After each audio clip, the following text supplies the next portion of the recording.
సమన్వయంబు చేయ ఆర్ధ హృదయంబు కూడా కొంత అవసరంబు. ఇది మా కన్నీటి కథ. ఈ కన్నీటి కథని సమన్వయం చేసే ఆర్ధ హృదయం మీకున్నది కనుక ఈ విషయాలని మీ ముందు పెట్టాను. ఇది ఉద్యోగుల సభ. మా ఉద్యోగులు ఏకతాటి మీద ఒక చైతన్యవంతంగా మా సమాజాన్ని విముక్తి చేయడానికి మా ప్రయత్నం చేస్తాం, మా ఆలోచన చేస్తాం. మేము మాత్రమే కాదు, ఇంకా ఉద్యోగాలకు రావాల్సిన వాళ్ళు చాలా మంది ఉన్నారు. వాళ్ళ కోసం కూడా మా జ్ఞానాన్ని, మా సమయాన్ని, మా డబ్బును మేము వెచ్చిస్తాం. మా కృషి మేము చేస్తాం. ప్రభుత్వాన్ని ఎవరైనా మీకు ఒక విజ్ఞప్తి చేస్తున్నాం, ఆఫీస్కు వెళ్ళకపోతే తప్పు, చైర్మన్ కూర్చొని సరిగ్గా పని చేయకపోతే తప్పు, టీచర్ అయి క్లాస్ రూమ్కు వెళ్ళకపోతే తప్పు, సరైన పాఠం చెప్పకపోతే తప్పు. రాకపోతే నేర్చుకోండి ప్రియమైన ఉద్యోగస్తులారా, రాకపోతే నేర్చుకోండి అంటారు.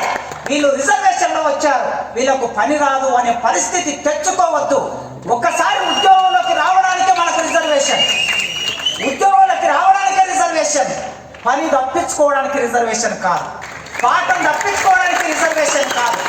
దయచేసి మీరు ఉద్యోగం మనం నెల నెల జీతం తీసుకుంటున్నామంటే, నేను 2,80,000 జీతం తీసుకుంటున్నా యూనివర్సిటీలో. ఈ జీతం డబ్బులు ఎవరివి? మన ప్రజలు పన్నులు కడితే, కష్టపడితే ఆ డబ్బు ప్రభుత్వం దగ్గరికి వస్తే ప్రభుత్వం తిరిగి మనకు పంచుతుంది. అంటే మనం ఎవరి కోసం పనిచేయాలి?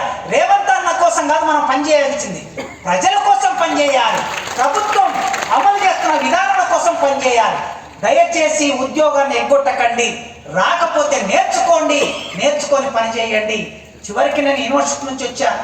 మా యూనివర్సిటీ వాళ్ళు ఏం చెప్తాడని ఎదురు చూస్తాడు, అన్న దగ్గర ఏం విన్నవిస్తాడని ఎదురు చూస్తాడు. ఒక చిన్న జీవో పెండింగ్లో ఉన్నది. అన్ని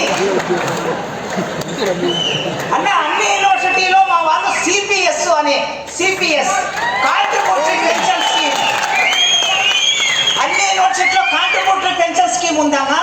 దౌర్భాగ్యం ఏమంటే 108 సంవత్సరాలు దాటిన మా యూనివర్సిటీలో కాంట్రిబ్యూటరీ పెన్షన్ స్కీమ్ లేక మా ప్రొఫెసర్లు బాధపడుతున్నారు.